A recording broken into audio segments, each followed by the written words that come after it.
حبيبه إن الله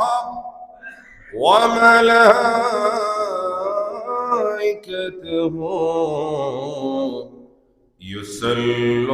يصلون على النبي يا أيها الذين آمنوا صلوا عليه وسلموا تسليما اللهم صل على سيدنا مولانا محمد وعلى آل سيدنا مولانا محمد شبه محبت اللهم صل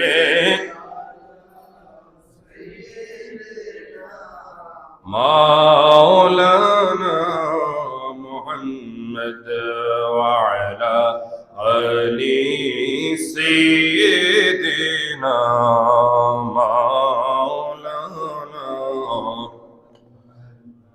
और मेरा जेते अल्लाह बोली और की चान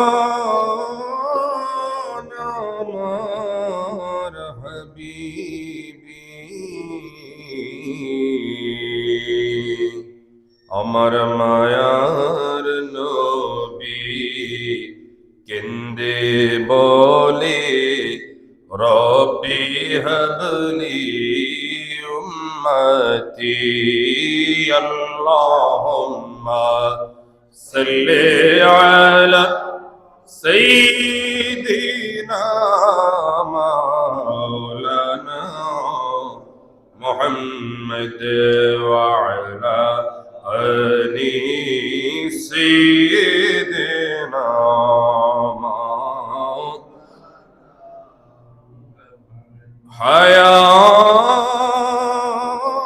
হায়াতে আল্লাহ ওরে মতি আল্লাহ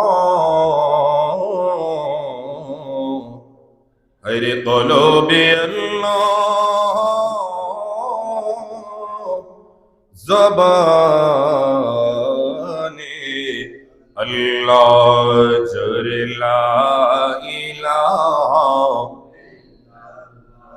সবাই লা ইলাহা লা জরে লা ইলাহা লা জরে লা ইলাহা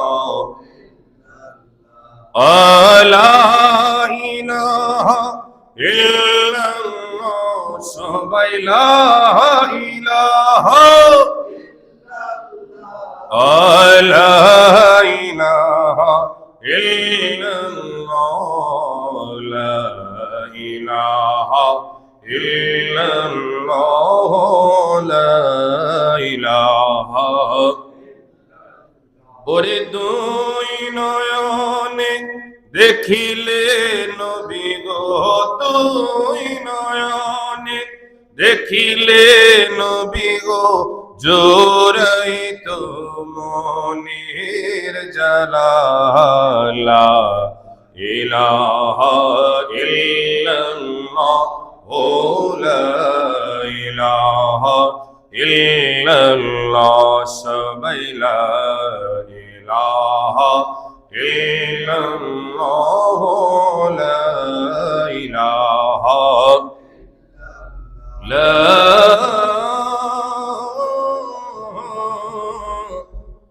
ইলাহা ইল্লাল্লাহ মুহাম্মাদুর রাসূলুল্লাহ সাল্লাল্লাহু তাআলা আলাইহি ওয়াসাল্লাম। আওয়াজ দিয়ে বলেন মারহাবা। আমরা বড় ভাগ্যবান, ওরে মোদের রাসূল আল্লাহর মেহমান। আওয়াজ দিয়ে বলেন সুবহানাল্লাহ। আমার নবীকে আমার আল্লাহ মেরাজে নিয়ে আমাদের তকদির, আমাদের ভাগ্য, আমাদের নসিবকে আমার আল্লাহ তাআলা সম্মানিত করেছেন। জোরে বলেন সুবহানাল্লাহ। আমার নবী আল্লাহ পাকের মেহমান, গোটা উম্মতে মুহাম্মদী সহ গোটা পৃথিবীর এই জমিনের মধ্যে যত নবী রাসূল আগমন করেছেন, সমস্ত নবীদের উম্মতের চাইতে আমার আল্লাহ তাআলা আমাদের মর্যাদাকে বৃদ্ধি করে দিয়েছেন। জোরে বলেন সুবহানাল্লাহ। এই জন্য আমরা মেরাজুন নবী পেয়ে খুশি না বেজার? তাই আসুন আমরা মেরাজুন নবী সাল্লাল্লাহু তাআলা আলাইহি ওয়াসাল্লামের শানে বাংলাদেশের জগৎ বিখ্যাত একজন আশিক রাসূল এবং বিশেষ করে যিনি তার লিখনি দ্বারা, জবান দ্বারা বহু পুস্তকে রাসূলকেও আশিক রাসূল বানিয়েছেন, আমাদের সকলের শ্রদ্ধাভাজন সুন্নিয়তের অতন্ত প্রহরী সুমধুর কণ্ঠের অধিকারী, হাজার হাজার গজলের যিনি লেখক, গবেষক, পীর তরিকত হযরতুল আল্লামা মুফতি ওলিউল্লাহ আশিকি হুজুর কিবলার লিখিত জগৎ বিখ্যাত একটি নাতে মুস্তাফা আমরা পরিবেশন করব, তারপরে আমরা আলোচনায় চলে যাব। সকলে পড়ুন মারহাবা। সবাই আমার সাথে সাথে পড়বেন। আমরা বড় ভাগ্যবান, মোদের রাসূল আল্লাহর মেহমান। আহা আমরা বড় ভাগ্যবান, মোদের রাসূল আল্লাহর মেহমান। ওরে লক্ষ নবী আকসা মসজিদি,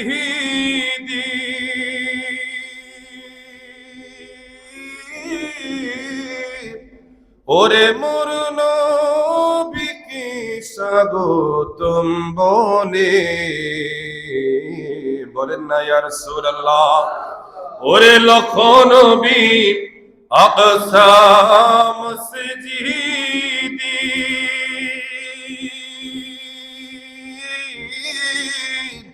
ওরে মোর নবীকে স্বাগতম বলে, ওরে ইমাম হয় আমার নবী, ইমাম হয় আমার নবীজি, সব নবী মুসল্লি হন। ওরে মোদের রাসূল আল্লাহর মেহমান। আহা আমরা বড় ভাগ্যবান, মোদের রাসূল আল্লাহর মেহমান। বলেন না ইয়া রাসূলুল্লাহ। ওরে জিবরাইলে কয় কান্দিয়া,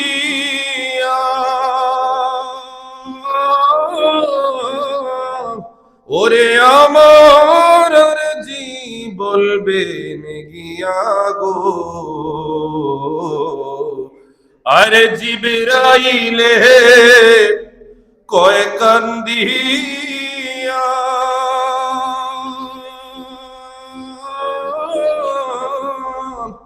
ওরে আমার জি বলবেন গিয়া গো, আরে পুলসিরাত পার করব উম্মত, পুলসিরাত পার করব উম্মত, আপনি যাদের পেরেশান। হায়রে মোদের রাসূল আল্লাহর মেহমান। আহা আমরা বড় ভাগ্যবান, মোদের রাসূল আল্লাহর মেহমান। জবানটা ছেড়ে দিয়ে বলেন ইয়া রাসূলুল্লাহ। ওরে গেলেন নবী খোদার আরশি,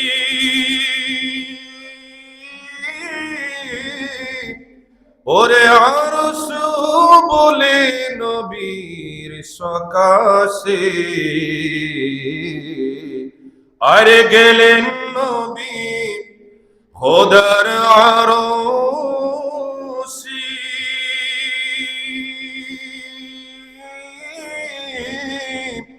আরে আরশ বলে নবীজির কাছে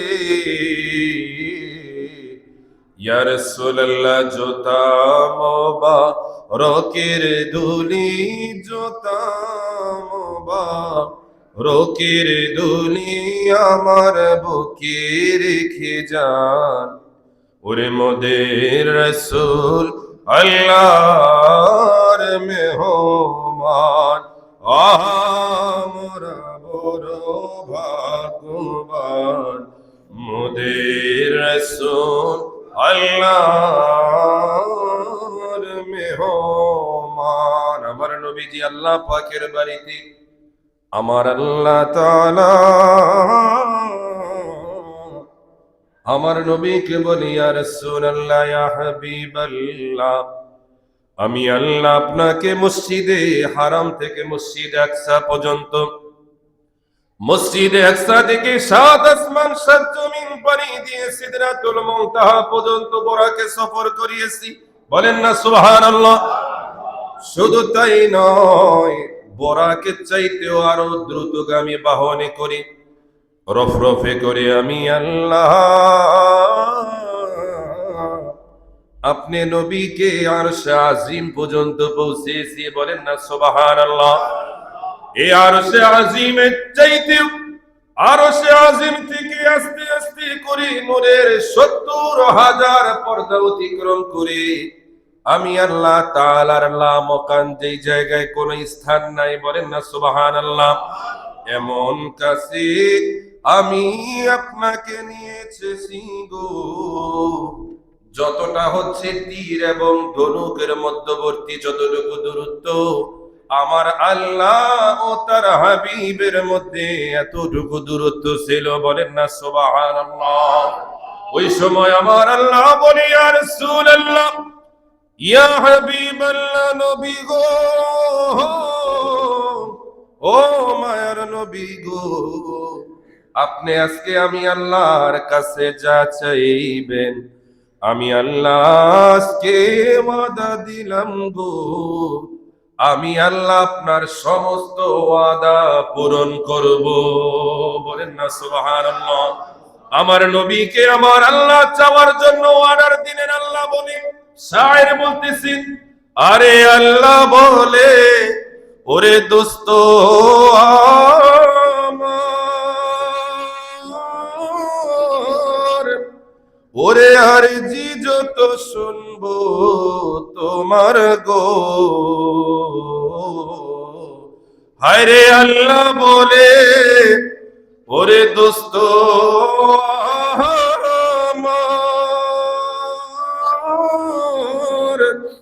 ওরে আরজি যত শুনবো তোমার গো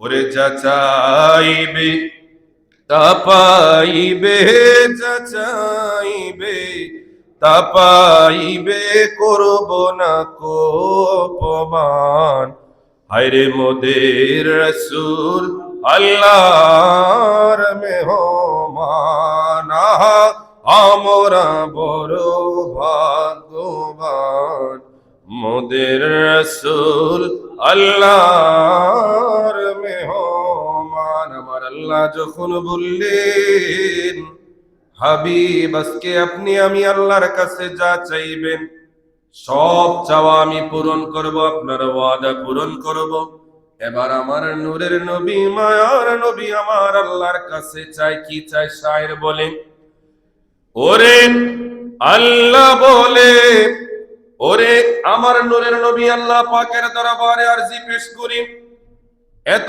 সুন্দর করে পেশ করি দুনিয়ার মানুষগুলো শুনলে হয়তো পাগল হয়ে যাবে আমার নূরের নবী মায়ার নবী বললেন ওরে উম্মতি গুনাহ লইয়া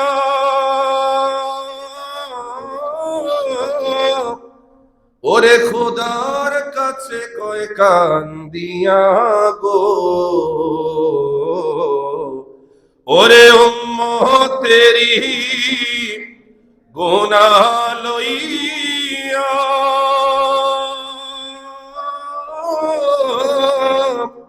আইরে খোদার কাছে কয় কান্দিয়া গো,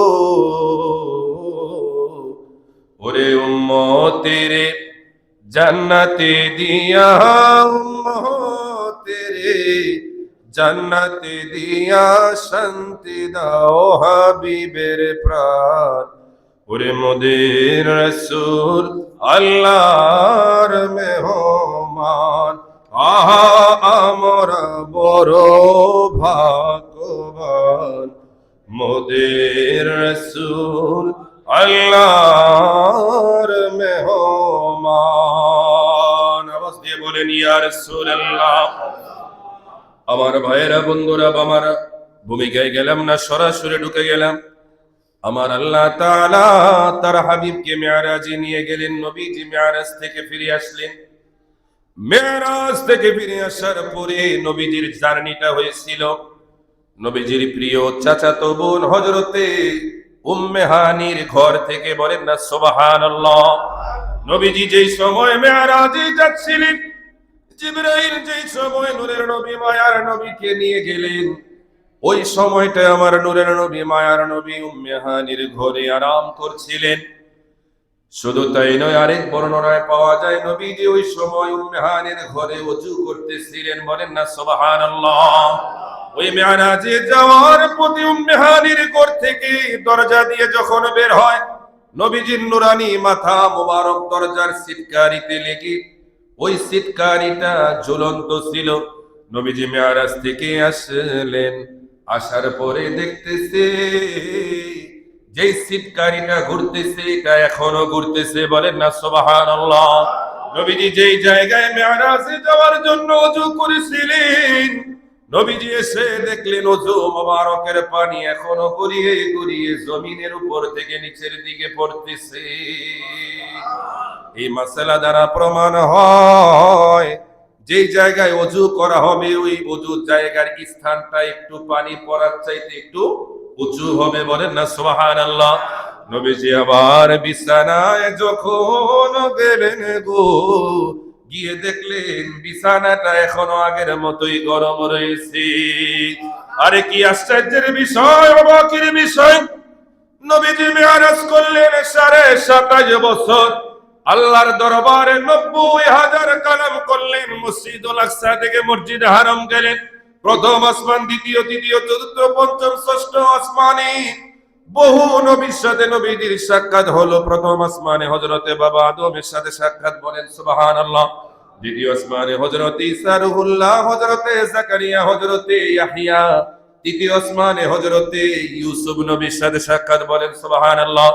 আরে কি ব্যাপার! চতুর্থ আসমানে হযরতে ইদ্রিস নবীর সাথে, পঞ্চম আসমানে হযরতে হারুন আলাইহিস সালাতু ওয়াস সালামের সাথে, ষষ্ঠ আসমানে মুসা কালিমুল্লাহ, সপ্তম আসমানে ইব্রাহিম খলিলুল্লাহ। চিল্লায়ে পড়েন সুবহানাল্লাহ।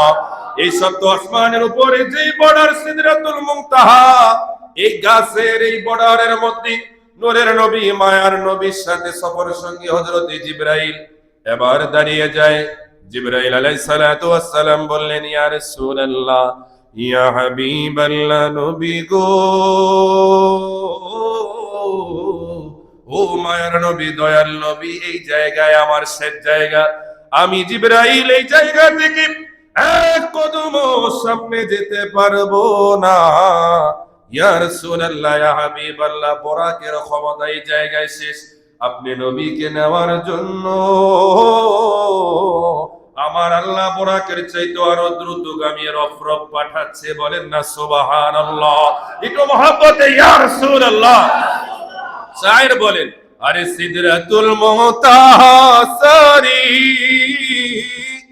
ওরে রফরফে হইয়া সাওয়ারি, ওরে সিদরাতুল মুনতাহা সারি, রফরফে হইয়া সাওয়ারি, ওরে পিছে পিছে পীর জেলানি, আগে কামলিওয়ালা।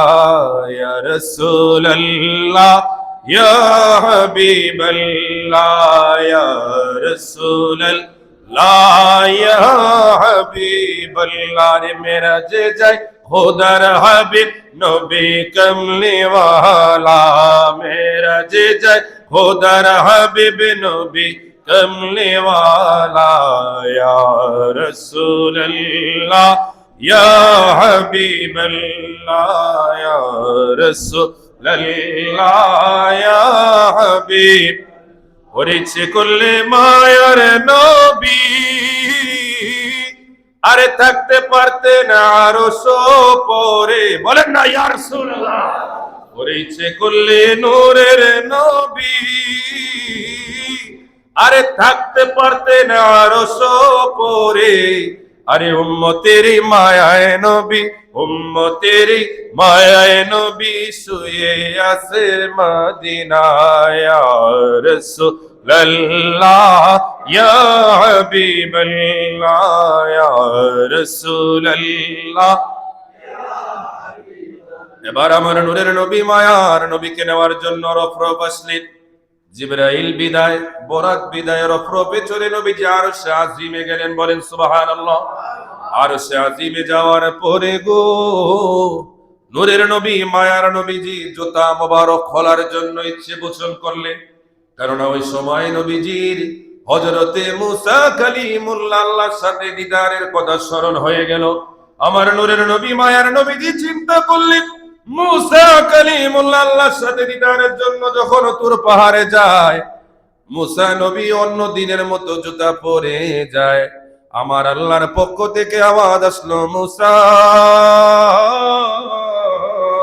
ও মুসা তুমি কেন আজকে জুতা পরিধান করে তুর পাহাড়ে এসেছো তুমি জানো না আজকে তোমার সাথে আমার দিদার হবে এই জায়গায় তুমি আসবে জুতার অনুমতি নাই আমার নূরের নবী মায়ার নবী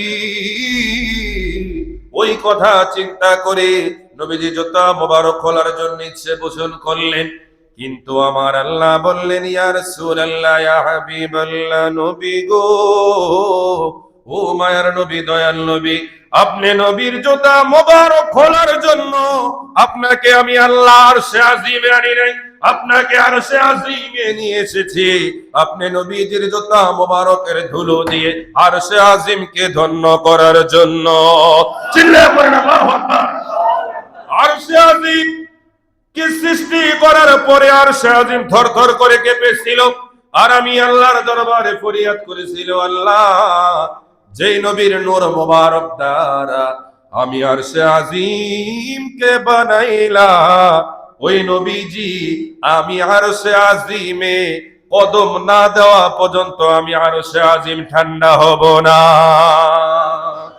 আমার আল্লাহ বলে হাবিব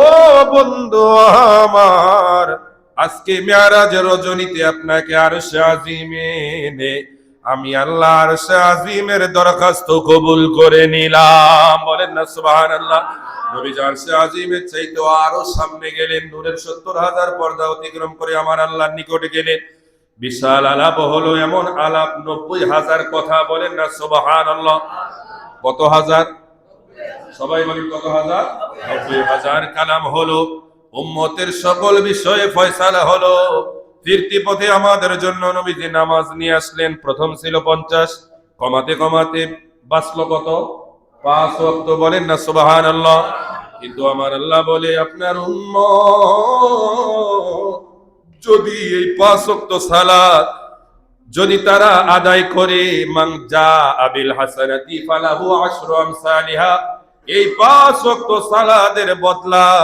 আমি আল্লাহ তাআলা বান্দার প্রতিটি আমল আমি আল্লাহ ১০ গুণ বৃদ্ধি করে ৫ ওয়াক্ত সালাত ১০ গুণ বৃদ্ধি করে ৫০ ওয়াক্ত আমি বানিয়ে দেব বলেন না সুবহানাল্লাহ এজন্য আমরা দৈনিক ৫ ওয়াক্ত নামাজ পড়ি কিন্তু আমাদের আমলনামায় লেখা হয় কয় ওয়াক্ত সবাই বলেন কয় ওয়াক্ত যদি ১ ওয়াক্ত কম হয় তাহলে ১০ ওয়াক্ত মাইনাস ২ ওয়াক্ত কম হইলে ২০ ওয়াক্ত মাইনাস ৩ ওয়াক্ত কম হইলে ৩০ ওয়াক্ত মাইনাস ৪ ওয়াক্ত কম হইলে ৪০ ওয়াক্ত মাইনাস আর যদি কোন হুজুর আমি তো নামাজই পড়ি না তাহলে জীবনটাই মাইনাস কথা কোন ঠিক কিনা আমরা আমার জীবনকে মাইনাস করতে চাই না প্লাস বানাতে চাই যারা জীবনকে প্লাস বানাতে চান তাদের জন্য দুনিয়ায়ও প্লাস আখেরাতেও প্লাস। এই প্লাসে প্লাসে আমাদের কি কোথায় নিয়ে যাবে? কথা কয় না কোথায়? জান্নাতে। জোরে বলেন সুবহানাল্লাহ। নবীজি মিরাজ থেকে সর্বপ্রথম আসলেন উম্মে হানির ঘরে। উম্মে হানির ঘরে আসার পরে নবীজি উম্মে হানিকে বললেন, উম্মে হানি রে, গতকাল রজনীতে তো আমার আল্লাহ তাআলা আল্লাহর বাড়িতে আমাকে দাওয়াত করে নিয়ে গেছিলেন। এই যে এই ঘটনাগুলো, হযরতে উম্মে হানি এই কথা শুনে এক বাক্যে বললেন, সাদ্দাকতা ইয়া রাসূলুল্লাহ, আপনি যা বলেছেন সত্য বলেছেন। এবার উম্মে হানি কয়, ইয়া রাসূলুল্লাহ, ইয়া হাবিবাল্লাহ, নবীজি, ও মায়ার নবীজি, যদিও আপনার এই কথা আমি সত্য মেনে নিলাম, কিন্তু আপনি যদি এখনই কুরাইশদের কাছে আপনার এই কথা প্রকাশ করেন গো, কুরাইশবাসী তো আপনাকে বিশ্বাস করবে না। তারা যেমনি ভাবে আপনার দাওয়াতকে প্রত্যাখ্যান করেছে, আপনার কথাকেও আরো কঠিন ভাবে তারা প্রত্যাখ্যান করবে। আমার নূরের নবী, মায়ার নবীজি উম্মে হানির কথা শুনলেন না। নবীজি ফজরের নামাজের পরে মোটামুটি সবার কাছে এই ঘটনাটা নবীজি প্রকাশ করে দিলেন। বলেন না সুবহানাল্লাহ।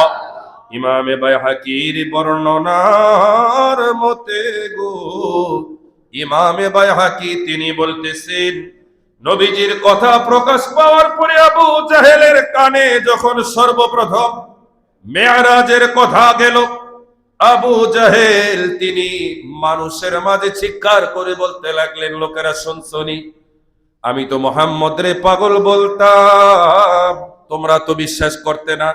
অনেকে আমাকে গালি দিত, আমি কেন আব্দুল্লাহর পুত্র মুহাম্মদ রে কেন পাগল বলি, বিভিন্ন ভাবে কেন আমি তাকে গালাগালি করি, আমি তার বিরুদ্ধে কেন কথা বলি।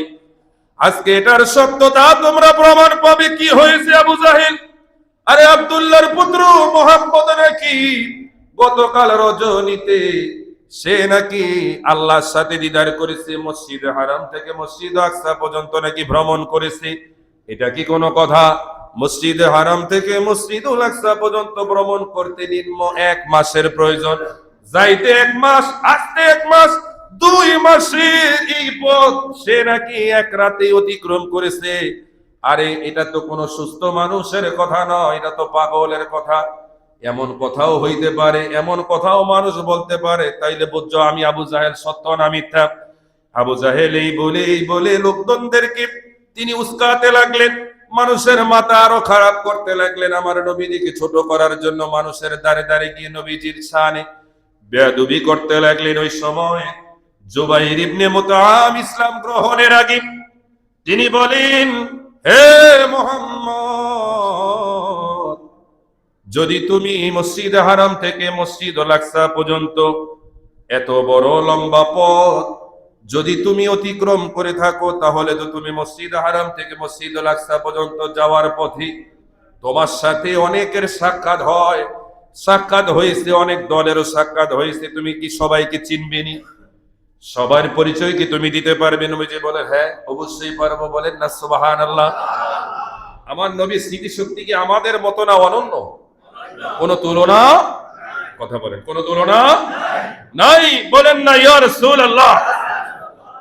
ওই সময় কাফিরদের মধ্যে এক ব্যক্তি বলে উঠলো, হে আব্দুল্লাহর পুত্র মুহাম্মদ, আপনি যদি মসজিদ হারাম থেকে মসজিদুল আকসা পর্যন্ত রাত্রিকালীন সময়ে ভ্রমণ করে থাকেন, এটা যদি সত্যি হয়, তাহলে আপনি বলেন না এই পথে আপনি যেই সময় রওনা হয়েছিলেন, ওই সময় আপনি অমুক জায়গায় আমাদের উটগুলো কি কি দেখেছিলেন? নবীজি বললেন, হ্যাঁ দেখেছি। এবার আরেকজন ব্যক্তি বলল, হে মুহাম্মদ, হে মুহাম্মদ, অমুক জায়গায় কিছু উট বাঁধা ছিল, ওই উটগুলোর মধ্যে একজন ব্যক্তির উট হারিয়ে গিয়েছিল। এই হারিয়ে যাওয়া উটের খবর এবং ওই বাঁধা উটের খবর কি আপনার কাছে আসেনি? নবীজি বলে আছে। আমার নবীর কাছে আছে না? জোরে বলেন, আছে কি নাই? অনেকের আবার মাথা খারাপ হয়ে যাবে, হ্যাঁ নবীজির কাছে আছে, এটা আবার কেমন কথা? এটা এমন কথা যেটা আমার আল্লাহ বলেছেন, বলেন না সুবহানাল্লাহ। এবার যেতে যেতে এক একজন করে প্রশ্ন করতে লাগলেন নবীজিকে যাচাই করার জন্য, নবীজির কথা সত্য কিনা প্রমাণ করার জন্য। যে যেভাবে নবীজিকে প্রশ্ন করতে লাগলেন, আমার নূরের নবী মায়ার নবীজি তার নুরানি জবান মোবারক দা প্রতিটা প্রশ্নের সত্যায়িত উত্তর দিয়ে দিলেন।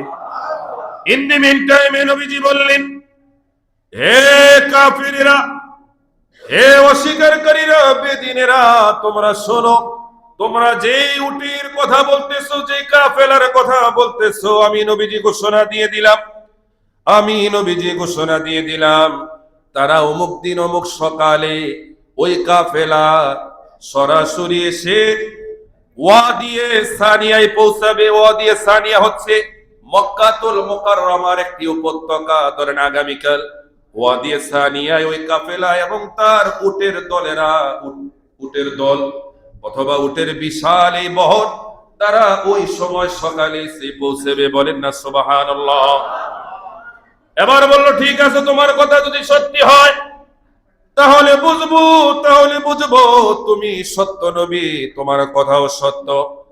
এবার আবু কুহাফা, শুধু তাই নয়, নবীজি বললেন, আমি মসজিদুল হারাম থেকে মসজিদুল আকসা পর্যন্ত যাওয়ার পথে আমি আবু কুহাফার সন্তানের সাথেও আমার সাক্ষাৎ হয়েছে। বলেন না সুবহানাল্লাহ। আমার বন্ধু আবু বকরের রাখাল ওই জায়গায় ছিল, তার পশু ওই জায়গায় ছিল, তাদের সাথেও আমি নবীর সাক্ষাৎ হয়েছে। যদি বিশ্বাস না হয় জিজ্ঞেস করো। তারা ফিরতি পথে যখন সেই মক্কাতুল মুকাররমার উপত্যকায় আসলেন, সমস্ত কাফেরেরা আবু কুহাফাকে জিজ্ঞেস করলেন, হে আবু কুহাফা, তুমি নাকি অমুক দিন অমুক জায়গায় অমুক রাত্রে তুমি নাকি ওই জায়গায় অবস্থান করেছিলে, কথা কি সত্য না মিথ্যা? তারা চেয়েছিল যেন আবু কুহাফা কয় মিথ্যা, কিন্তু আবু কুহাফা বলেন না সত্য, এই খবর আবার করতে পারি না। তো আবু কুহাফার কথা শুনে কাফেররা বলে, এটা আবার কে কইছে? আব্দুল্লাহর পুত্র মুহাম্মদ কইছে। জোরে বলেন সুবহানাল্লাহ। আবু কুহাফা কয়, আমি রাতে অমুক জায়গায় আসিলাম, আব্দুল্লাহর পুত্র মুহাম্মদ তোমাদের কাছে এই কথা কইছে। কেমনে কইছে? বলতেছে তিনি নাকি এক রাতে মসজিদে হারাম থেকে মসজিদুল আকসা পর্যন্ত ভ্রমণ করেছে। তাকে আমরা যত প্রশ্ন করেছি প্রত্যেকটা প্রশ্নের উত্তর দিয়েছে। বলেন না সুবহানাল্লাহ। সে বলেছে তোমার সাথে নাকি তার সাক্ষাৎ হয়েছে। অমুক রাত্রে আমার সাক্ষাৎ হয়েছে। বলেন না সুবহানাল্লাহ। প্যারে হাজিরিন, এবার নবীজি আবু বকরের রাখালের কথা যখন বললেন, লোকেরা আবু বকরের রাখালকে যখন জিজ্ঞেস করলো, সিদ্দিক আবু বকরের রাখাল সরাসরি সাদ্দাকতা ইয়া রাসূলুল্লাহ, নবীজির কথা সত্য বলে তিনি প্রমাণ করে দিলেন। ইন দি মিন টাইমে একের পর এক নবীজি যেই কথাগুলো সত্যায়িত বললেন, প্রত্যেকটা কথার প্রমাণ একের পর এক আসা। ব্যবসায়ীরা যখন মক্কাতুল মুকাররমায় ঢুকতে লাগলেন, সবাইকে জিজ্ঞেস করলেন। যত জিজ্ঞেস করা হয় তত নবীজির সত্যতা আরো বেড়ে যায়। বলেন না সুবহানাল্লাহ। এই ঘটনা দেখি সিদ্দিক আবু বকর রাদিয়াল্লাহু তাআলা চিৎকার দিয়ে বললেন, হে কাফেরেরা রে, হে অস্বীকারীরা, তোমরা শোনো, এত কথা আমার নূরের নবী মায়ার নবীজির বলার প্রয়োজন নাই। তার আগে আমি সিদ্দিক আবু বকর, আমি আমার নূরের নবী মায়ার নবীজির কথা মোবারককে বিশ্বাস করে নিলাম। বলেন না ইয়া রাসূলুল্লাহ। লম্বা একটা ঘটনা ছোট্ট করে বলতে হয়। প্যারে হাজিরিন, হাফেজ ইবনে কাসির তাফসীর ইবনে কাসিরের 14 খণ্ড 279 পৃষ্ঠা, যেটা বৈরুতের ছাপ, সেই কিতাবের মধ্যে বর্ণনা রয়েছে। হাফেজ আবু নাঈম ইসফাহানি তিনি তার দালাইলুন নবুওয়া বিশ্ববিখ্যাত গ্রন্থের মধ্যে স্বীয় সূত্র মুহাম্মদ ইবনে কাব কুরাইশি থেকে তিনি বর্ণনা করেন, আল্লাহর প্রিয় নবী দু জাহানের বাদশা নবীজি মুহাম্মদুর রাসূলুল্লাহ সাল্লাল্লাহু তাআলা আলাইহি ওয়াসাল্লাম হযরতে দাহিয়া ইবনে খলিফাকে কায়সারের রোমের সম্রাটের নিকট, যেই রোমের সম্রাট ছিলেন হারকাল, যার আরেকটা নাম হচ্ছে হিরাক্লিয়াস, বলেন না সুবহানাল্লাহ, যিনি আমাদের অনেকের কাছে হারকাল নামে পরিচিত সেই রোমের বাদশা। রোমের বাদশার নিকট আমার নবীজি একজন সাহাবীকে পাঠালেন। ওই সময় রোমের বাদশার নিকট দূত হয়ে আবু সুফিয়ান, ওই সময় ইসলাম ধর্ম গ্রহণ করেন, আবু সুফিয়ানও গিয়ে পৌঁছি। আবু সুফিয়ানের কাছে আমার নবীজির মেরাজের তথ্য যাওয়ার পরে আবু সুফিয়ান ওই সময় রোমের বাদশা হিরাক্লিয়াসের কাছে বললেন, হে রোমের বাদশা, আপনি যেই মুহাম্মদের প্রশংসা করেন, আপনি যেই মুহাম্মদকে সম্মান করেন, ভালোবাসেন, ইতিহাসের মধ্যে পাওয়া যায়, কিতাবে পাওয়া যায়, রোমের বাদশা হিরাক্লিয়াস তিনি প্রকাশ্যে ইসলাম ধর্ম গ্রহণ করেনি, কিন্তু আমার নূরের নবী মায়ার নবীজির দাওয়াত মোবারক, চিঠি মোবারক পাওয়ার পরে তিনি গোপনে ইসলাম কবুল করে নিয়েছে। সেই রোমের বাদশাকে একা পেয়ে দুশমন আবু সুফিয়ান, যিনি মক্কা বিজয়ের পর ইসলাম ধর্ম কবুল করেছেন, বলেন না সুবহানাল্লাহ, তার মেয়েকে আমার নূরের নবী মায়ার নবীজি বিবাহ করেছিলেন উম্মে হাবিবা। উম্মে হাবিবা আমার নবীকে এমন ভালোবাসে, আরে আমার নূরের নবী মায়ার নবী যেই বিছানায় আরাম করে উম্মে হাবিবার বাবা আবু সুফিয়ান ঘরে আসলেন। বাবাকে দেখে মেয়ে খুশি, কোথায় বসাবে, সামনে কিন্তু খাট, কিন্তু খাটে বসার বাবাকে অনুমতি দেয় না, কেননা এটা আমার নবীর বসার স্থান। কেমন নবী, কেমন তারা আম্মাজান ছিলেন, স্ত্রী ছিলেন, বাবাকে পর্যন্ত নবীর জায়গায় তারা আসন দেয় নাই। জোরে বলেন না সুবহানাল্লাহ। সেদিকে যাচ্ছি না। এবার বাদশা হিরাক্লিয়াসের কাছে আবু সুফিয়ান যখন নবীজির বিষয়ে বলতে লাগলেন, হিরাক্লিয়াস বললেন, আবু সুফিয়ান রে, যদি এই কথা যদি সত্যি হয়ে থাকে তাহলে তো এটা যাচাই করা দরকার, তাহলে তুমি তো মানবানি, তাকে যাচাই করেন দেখি মানা যায় কিনা। তাই যাচাইয়ের জন্য ওই সময় হিরাক্লিয়াসের দরবারে, রাজ দরবারে মসজিদুল আকসার পবিত্র খাদেম সাহেব তিনি ওই সময় দরবারে উপস্থিত ছিলেন, বলেন না সুবহানাল্লাহ। বাদশাহ হিরাক্লিয়াস মসজিদের খাদেমকে তিনি বললেন, হে মসজিদুল আকসার খাদেম, অমুক দিন অমুক রজনীতে কি আব্দুল্লাহর পুত্র মুহাম্মদ সেই মসজিদুল হারাম থেকে মসজিদুল আকসা পর্যন্ত যে ভ্রমণ করেছেন, এমন কোন ভ্রমণের কাহিনী ঘটনা কি তুমি জানো কিনা? এবার মসজিদুল আকসার সেই খাদেম বলতেছে, হুজুর, এমন কোন ঘটনা সরাসরি আমার চোখে আমি দেখিনি, তবে হ্যাঁ, ওই রাতে এমন কিছু আশ্চর্যজনক ঘটনা সাক্ষী আমি ছিলাম। আপনি যেই কথা বলেছেন এই কথা 100% সত্য, বলেন না সুবহানাল্লাহ। তিনি বুঝাতে চেয়েছেন ঘটনা ঘটেছে গভীর রজনীতে, ওই সময় আমি উপস্থিত ছিলাম না, কিন্তু যখন ফজরের আজান তথা আবার যখন সকাল হলো, আমি যখন মসজিদুল আকসার গেট খুলবো, ইন দি মিন টাইম তার আগের ঘটনাটা এমন।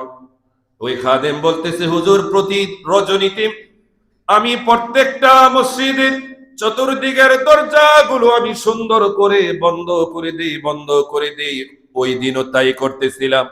প্রত্যেকটা দরজা যখন আমি বন্ধ করি, মসজিদের মেইন গেটের যেই দরজা, এই দরজাটা যখন আমি বন্ধ করতে যাব, ইন দি মিন টাইম আমি দেখলাম উপরের দরজাটা, ভারী দরজাটা নিচের দিকে ঝুলে গেছে, যেটা আমার পক্ষে নড়াচড়া করা সম্ভব নয়। আমি চিন্তায় পড়ে গেলাম কি করা যায়। সাথে সাথে মিস্ত্রিকে খবর দিলাম। মিস্ত্রি অবস্থার বেগতিক দেখি মিস্ত্রি বলে দিলেন, হে খাদেম সাহেব, এটাই গভীর রজনীতে করা আমাদের পক্ষে সম্ভব নয়, আগামীকাল দিনে এটা আমরা ঠিক করব, আপনি কোনো মতে এটাকে ঢেকে আপনি চলে যান। খাদেম সাহেব দরজাটাকে কোনো মতে ঢেকে অথবা মিলিয়ে তিনি চলে গেলেন। খাদেম সাহেব যখন তিনি মসজিদুল আকসায় প্রবেশ করলেন, তিনি আকসায় প্রবেশ করে বুঝতে পারলেন মসজিদুল আকসার ভিতরে গতকাল রজনীতে হাজার হাজার মানুষ প্রবেশ করেছে, বলেন আল্লাহু আকবার। শুধু তাই নয়, খাদেম সাহেব বললেন, ওই জায়গায় আমি একটা পশু বাঁধার মতো একটা জায়গাও আমি অনুভব করেছি, বলেন সুবহানাল্লাহ। আমার নবীজি তো মসজিদুল আকসা নিজে নিজে যায়নি, বোরাকের উপরে সওয়ারি হয়ে গিয়েছিলেন। বোরাক তো যেটা গাবিও না আবার খচ্চরও না গাদাও না, এটার মাঝামাঝি, এটা জান্নাতি বাহন, বলেন না সুবহানাল্লাহ। এই জান্নাতি বাহনের কথা আমরা বাদশার পরে শুনবো, রাজি আছে কি নাই? জোরে বলেন আছে কি নাই? এটাই ছিল মিরাজ। ওই সময় আবু সুফিয়ান সহ রোমের হাজার হাজার মানুষদের উপস্থিতি। ওই মসজিদুল আকসার খাদেম বললেন, ইয়া রাসূলুল্লাহ, ইয়া হাবিবাল্লাহ, আমার নবীজি যে ওই রজনীতে মিরাজের কথা যেটা আপনি বললেন বাদশা হিরাক্লিয়াস, এই কথা 100% সত্য, যেটার প্রমাণ আমি খাদেম দিয়ে দিলাম, বলেন না সুবহানাল্লাহ। আমার নবীজির মিরাজ সত্য না মিথ্যা? জোরে বলেন, সত্য না মিথ্যা? এবার আরেকটা ঘটনায় পাওয়া যায়, নবীজির এই কথা শোনার পরে কাফেররা যখন প্রশ্ন করতে লাগলেন, তাহলে নবীজিকে বললেন, হে মুহাম্মদ, তুমি যেহেতু মসজিদ হারাম থেকে মসজিদ আকসা পর্যন্ত ভ্রমণ করেছো, তাহলে বলো না মসজিদুল হারামটা কোন পাহাড়ের সাথে অবস্থিত, বলেন সুবহানাল্লাহ। মসজিদুল আকসা কোন পাহাড়ের সাথে? নবীজি বললেন, মসজিদুল আকসা হচ্ছে এমন একটা পাহাড়ের সাথে যে পাহাড়টার নাম নবীজি উচ্চারণ করে দিলেন। পাহাড়টার নাম হচ্ছে মরিয়া পাহাড়। কি পাহাড়? মরিয়া পাহাড়। কথা তো সত্য। তাহলে বলো, মসজিদুল আকসা তথা বাইতুল মুকাদ্দাসের গেট কয়টা, দরজা কয়টা, এটার যাবতীয় যত হিসাব আছে আমাদের কাছে তুলে ধরো, যেহেতু তুমি নামাজ পড়ছো। নবীজি বলে, আমি কি তো হিসাব করতে গেছি না নামাজ পড়তে গেছি, এত কিছু বুঝি না, যেহেতু গেছো আগে প্রমাণ দাও। আমরা এই কথা ছাড়া মানবো না। আল্লাহ তাআলা সাথে সাথে জিবরাইল আমিনকে বললেন, জিবরাইল যা গোটা বাইতুল মুকাদ্দাসটাকে তুলে নিয়ে আমার হাবিবের চোখের সামনে দিয়ে দিন। আমার হাবিব দেখে দেখে সমস্ত কথাগুলো বলুক, আর কাফেরদের মুখে চুনকালি মেরে দে। কথা বলেন ঠিক কিনা? নবীজি চোখের পলকে দেখলেন বাইতুল মুকাদ্দাসটা আল্লাহ তাআলার কুদরতি ভাবে নবীজির সামনে উপস্থাপন করলেন। নবীজি দেখে দেখে দেখে দেখে কয়টা দরজা, কয়টা জানালা, কোথায় কি আছে, এটার চারদিকে কি আছে, সব কিছু নবীজি বলে দিলেন, বলেন সুবহানাল্লাহ। আবু জাহেল, উতবা, সায়বা, কাফেররা খাইছে রে। যত জিজ্ঞেস করি তত তার সত্যতা আরো বেড়ে যায়। যা করার করছি, আর করার দরকার নাই। আমরা তো এর কথা হাসা কইলেও মানতাম না, মিছা কইলে তার কোনো কথাই, আর এর দ্বারা মিছা কথা সম্ভব নয়, বলেন না সুবহানাল্লাহ। এজন্য মিরাজ শরীফ মানতে হলে তাকদীরে ঈমান থাকতে হবে। কথা বলে না, তাকদীরে কি থাকতে হবে? ঈমান থাকতে হবে। আমরা মিরাজুন নবী চাই কি চাই না? আজকে অনেক বাংলাদেশে অনেক মসজিদ গুলো অন্য দিনের আগে আজকে দেখবেন তালা মাইরে লাগবে। কথা কয় না? এমনও মসজিদ আপনারা পাবেন, নারায়ণগঞ্জ আশেপাশে খুঁজলেও পাবেন, আমি জানি না, হয়তো থাকতেও পারে। এশারের পরে ইমাম সাহেব কবে, খাদেম সাহেব আজকে তাড়াতাড়ি তালা মারবা, কোনো মানুষ যেন মিরাজুন নবী উপলক্ষে যেন মসজিদে কোনো অবস্থান করতে না পারে, এরকম আছে কি নেই? আল্লাহ ওই জাহেল গুলোকে, জালিম গুলোকে হেদায়েত দান করো, সবাই বলেন আমিন। ফকিরতলা মসজিদ আপনাদের জন্য উন্মুক্ত থাকবে, বলেন না সুবহানাল্লাহ। যে মসজিদে আমার নবীজি হাজার হাজার লক্ষ লক্ষ সাহাবী নবীদেরকে নিয়ে নামাজ আদায় করেছিলেন, এজন্য মসজিদে আমরা ইবাদত চাই কি চাই না? এই রজনীতে নামাজ পড়েছিলেন, নফল নামাজ, বলেন না সুবহানাল্লাহ। তো আমরাও সেই সুবাদে নফল নামাজ পড়বে, এখানে দলিল ফতোয়া দেওয়ার দরকার মানেন না। আপনার কপালও নাই, আপনি পড়েন না, কিন্তু আমাদের কপালে লেখা আছে মিরাজুন নবী, সুবহানাল্লাহ। আমরা চাই কি চাই না? এজন্য মিরাজুন নবী উপলক্ষে আলহামদুলিল্লাহ বাদ এশা মসজিদে মিলাদ মাহফিল হবে, শান শওকত নিয়ে আরো দীর্ঘ সময় আলোচনা হবে। আমরা খুশি না বেজার? তো এই জন্য এই মিরাজুন মাহফিলে আপনাদের জন্য আলহামদুলিল্লাহ আমাদের সেক্রেটারি সাহেবের তত্ত্বাবধানে তাবারুক হবে। আমরা যে যা পারি আলহামদুলিল্লাহ, এখানে কোনো ধরাধার্য নাই, আপনারা ইনশাআল্লাহ শরীক হবেন তো ইনশাআল্লাহ। দুইটা দাবি, শারীরিকভাবে শরীক হবে উপস্থিতি, আর্থিকভাবে আপনারা ইনশাআল্লাহ সহযোগিতা করবেন। আল্লাহ ও তার রাসূলের মহব্বতে আমরা চাই কি চাই না? নামাজ আদায় করবেন, এবং শুধু তাই নয়, রাত 10টায় সালাতুত তাসবিহ নামাজ পড়ব। আপনারা খুশি না বেজা? সালাতুত তাসবিহ নামাজ আমরা চাই কি চাই না? ইনশাআল্লাহ সবে বরাতে তো আমরা 12টায় পড়ি, সবে মেরাজ যে হতো সারা রাত আমরা ইবাদত করতে পারি না, কিন্তু আমরা এশারে নামাজ পড়ে কিছুক্ষণ আমরা নফল নামাজ পড়লাম, কোরআন তেলাওয়াত করলাম, জিকির আজকার করলাম। আমার আল্লাহ তাআলা খুশি না বেজার? আমার নবী খুশি না বেজার? আরে এই রাত্রে আপনি নবীজির কথা ধরেন, মেয়ারাজটা আপনি মানেন কিংবা না মানেন, কিন্তু নামাজ তো মানেন। হুজুর মেয়ারাজ মানি না, নামাজ মানি, তো বিচার মানে তাল গাছটা আমার। এটা হচ্ছে এমন কথা, কথা বলে ঠিক কিনা? কেউ যদি বলে মেয়ারাজ মানি না, নামাজ মানি, তার এই নামাজ মানার কোনো দাম আছে? এ কথা বলেন আছে? নামাজ মানার আগে মেয়ারাজ, কথা বলে নামাজ মানার আগে মেয়ারাজ, মেয়ারাজ আগে নামাজ পরে। কারণ যদি মেয়ারাজকে আপনি অস্বীকার করেন, নামাজের কোনো অস্তিত্ব থাকে না। কথা বলে ঠিক কিনা? আমাদের অন্তরে ইমানে মেয়ারাজও আছে, নামাজও আছে কি নেই? আলহামদুলিল্লাহ, সবাই বলেন আলহামদুলিল্লাহ। আমরা মেয়ারাজ চাই কি চাই না? নামাজ চাই কি চাই না? আবার বলবো যে না, উল্টা পাল্টা ফতোয়া দিয়ে না, হুজুরে কি কয় মেয়ারাজ নামাজ দরকার নাই, মেয়ারাজ দরকার না, সবই দরকার। কথা বলে ঠিক কিনা? আমি যেটা বলতেছি, আমাদের কিছু ভাইরা যারা নামাজ ভালোবাসে, মেয়ারাজ ভালোবাসে না, এই ভালোবাসা 2 পয়সার কোনো দাম। নামাজ ভালোবাসে না, আগে মেয়ারাজটারে ভালোবাসে। যে ওসিলায় নামাজ পাইলেন, শুকরিয়া আদায় করার দরকার আছে না? পেয়ারা হাজিরিন, আপনাদেরকে আরেকটা দাওয়াত দিচ্ছি, সময় সংকীর্ণ, লম্বা সময়। সেটা হচ্ছে আসছে আগামী ফেব্রুয়ারি 3 তারিখ সম্ভাব্য। এটা হচ্ছে শাবানের চাঁদের উপরে নির্ভর। আলহামদুলিল্লাহ, আপনারা প্রত্যেক বছর, প্রতি বছর এই ফকিরতলা এই জামে মসজিদের একটা ঐতিহ্য রয়েছে, লাইলাতুল বরাত। কথা বলে ঠিক কিনা? তো এই লাইলাতুল বরাত উদযাপন উপলক্ষে আলহামদুলিল্লাহ আপনারা লাইলাতুল বরাত, এই এটা করো, লাইলাতুল বরাত সুন্দর করে হোক, সালাতুত তাসবিহ হাজার হাজার মানুষ নিয়ে জমায়েত হোক, আমরা চাই কি চাই না? এজন্য এই বরাতের অনুষ্ঠানটার পুরাটাই সফলতা, সমস্ত কিছু আপনাদের হাতে, আপনাদের উসিলায় হয়ে থাকে। এটা কারো ব্যক্তিগত কোনো সম্পদ নয়। হয়তো আমাদের ভাই আব্দুর রহমান এটার নেতৃত্ব দেন, কিন্তু পুরাটার সহযোগিতাটাই আপনাদের হাতে। কথা বলে ঠিক কিনা? কেউ চাল দিয়ে করে, কেউ তেল দিয়ে করে, কেউ গোস্ত দিয়ে করে, কেউ বিভিন্ন ভাবে আলহামদুলিল্লাহ টাকা দিয়ে, পয়সা দিয়ে, শারীরিকভাবে উপস্থিত থেকে রাস্তাঘাটে বিভিন্ন ভাবে অন্যান্য মানুষদের খেদমতের জন্য সহযোগিতা করে। কথা বলে ঠিক কিনা? এটা আমার আপনার ঐতিহ্য। অনেকে বলতে পারে যে হুজুর আমার বাড়ি তো এনে না, আমার বাড়ি তো অমুক জায়গায়, কিন্তু নামাজ তো আমরা এনে পড়ি। কথা বলে ঠিক কিনা? বাড়িদের যাই হোক, কিন্তু আমরা ভালো কাজে অংশগ্রহণ করতে চাই কি চাই না? এটা ফকিরতলাবাসীর শুধু ঐতিহ্য নয়, এটা নারায়ণগঞ্জের ঐতিহ্য। আপনারা জানেন, শুধু নারায়ণগঞ্জবাসী কিন্তু এই শবে বরাতে এই মসজিদে আসে না, মুন্সিগঞ্জ থেকে আসে, ঢাকা থেকে, বিভিন্ন জায়গা থেকে অনেক মেহমান, তারা এই মসজিদে এসে আমাদের সাথে শবে বরাতের মাহফিলে শরীক হয়। আপনারা খুশি না বেজার?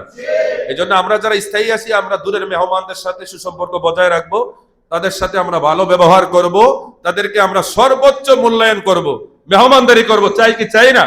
তাবারক আমরা যদি নিজের বিসর্জন দিয়ে অন্যজনকে দিতে পারি, তো এই মানুষটা খুশি হবে, আমাদের জন্য দোয়া করবে। কথা বলে ঠিক কিনা?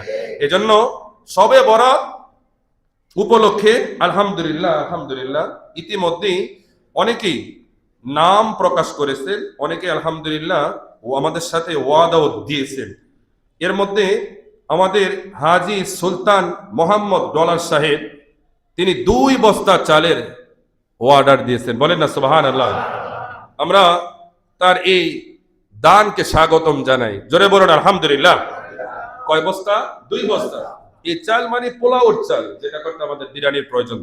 এবং আমাদের মীর জাকির হোসেন সাহেব, তিনি 1 বস্তা পোলাওর চাল ওয়াদা দিয়েছেন। সকলে বলুন মারহাবা। মোহাম্মদ বাদল সাহেব, আমাদের ডিগবাবু বাজারের ব্যবসায়ী, পান ব্যবসায়ী, তিনি 1 বস্তা পোলাওর চালের ওয়াদা দিয়েছেন। তো টোটালে কয়টা হলো? 4টা। আমাদের গত বছর ছিল 8টা, এই বছর 8টায় হবে না। গত বছর 5000 মানুষের অ্যারেঞ্জমেন্ট ছিল, এবছর আমাদের প্রায় 7 থেকে 8000 মানুষের অ্যারেঞ্জমেন্ট। দিন দিন এটার প্রচার বাড়ছে, মানুষ আসছে, আমরা খুশি না বেজার? এগুলা মানুষকে যদি আমরা একটু তাদের মুখে আহার তুলে দিতে পারি, রিজিকের ব্যবস্থা করতে পারি, তারা আরো খুশি হবে, তারা আরো খুশি হবে। সামনের বছরগুলোতে তারাও বিভিন্নভাবে আমাদের সাথে সহযোগিতার হাত বাড়াবে। আমরা খুশি না বেজার? সময় সংকীর্ণ ভাইয়েরা আমার, আছেন কি? আমাদের আর 6 বস্তা চালের প্রয়োজন। যে হুজুর আমি 1 বস্তা চাল দেব, পোলাও চাল। এখানে যারা আছেন সবাই স্বনামধন্য ব্যবসায়ী, অনেক মসজিদের মোতাওয়াল্লি সভাপতি। অনেক সময় শুক্রবারের কারণে আমরা পাই না, কিন্তু তারা 5 ওয়াক্ত পড়ে, কিন্তু অনেকে থাকেন আমাদেরকে ভালোবেসে। কথা বলে ঠিক কিনা? কে আছেন যে হুজুর আমি 1 বস্তা দেব? একটু তাড়াতাড়ি ভাই, আমাদের আর 6 বস্তা পোলাওর চাল প্রয়োজন, যে হুজুর আমি 1 বস্তা দেব। আপনি যদি একা আপনার সামর্থ্য না থাকে, 2 জন মিলে দেন।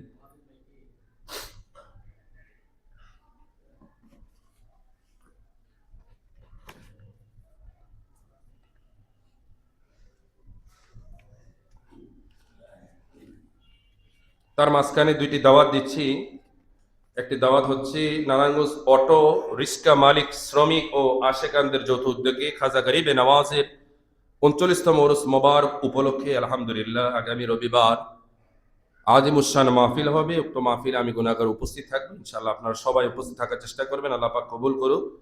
এবং আরেকটি দাওয়াত হচ্ছে আগামী সোমবার সুলতান হিদ আতাই রাসূল খাজা গরিবে নওয়াজ রাদিয়াল্লাহু তাআলা আনহু উরুস মোবারক উপলক্ষে 18তম বাৎসরিক মাহফিলে হযরতুল আল্লামা সৈয়দ মোহাম্মদ বাহাদুর শাহ হুজুর কেবলা তিনি উপস্থিত থাকবেন। ওই মাহফিলে আমারও দাওয়াত রয়েছে আলহামদুলিল্লাহ। আমিও চেষ্টা করব উপস্থিত থাকার জন্য। আল্লাহ পাক ওই মাহফিলকেও যেন কবুল করে, সবাই বলেন আমিন। কে আছেন ভাই? এখনো যদি চাল আমরা না দিতে পারি, তাইলে আমরা তো টাকাও দিতে পারি, পারি কি পারি না? এ কথা বলে না, পারি না? কে আছেন? গত বছর তো আলহামদুলিল্লাহ এই শবে বরাত উদযাপন উপলক্ষে 5,000 টাকা, 10 থেকে প্রায় 15 জনের মতন 5,000 10,000 করে আপনার টাকা দিয়েছেন। কথা বলে ঠিক কিনা? যে হুজুর আমি চাল পারবো না, আমি 5,000 টাকা করে দেবো। কে আছেন ভাই? একটু তাড়াতাড়ি, সময় সংকীর্ণ চলে যায়। যে হুজুর আমি 5,000 টাকা দিয়ে দেবো। ইয়াসিন দাঁড়ান, কেউ ভাই? হুম,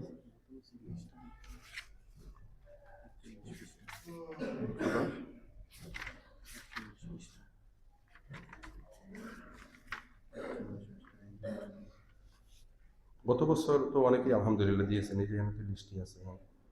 আলহামদুলিল্লাহ, যা বিভিন্ন নাম আমাদের, হ্যাঁ এরা দিব, অবশ্যই দিব। গত বছর যারা দিয়েছিলেন তাদের নাম আছে আলহামদুলিল্লাহ। আপনাদের মধ্যে কে আছেন ওজন যদি আমি 5,000 টাকা না পারি? আমি তো বড় মুখ করে বলেছিলাম। যাই হোক, মুখ থাকলেও হবে না, আমাদের যোগ্যতাও থাকতে হবে। 1,000 টাকা আমাদের একজন প্রিয় দাওয়াত ইসলামের ভাই, যিনি শরবত বিক্রি করে নিজের সংসার চালান, তিনি 1,000 টাকা ওয়াদা দিয়েছেন। আমাদের জাহাঙ্গীর ভাই, মক্কা না, ঢাকা পেপারসের মালিক জাহাঙ্গীর ভাই, তিনি 2,000 টাকা, সকলে পড়ুন মারহাবা। তিনি সদ্য মা বাবাকে নিয়ে উমরা করে এসেছেন। আল্লাহ তাআলা ভাইয়ের ইয়াসিন লেখো, লেখো লেখো লেখো, এটি লেখো। হ্যাঁ হ্যাঁ লেখো। নগদ নগদ দিছে? আচ্ছা, একটু তাড়াতাড়ি ভাই।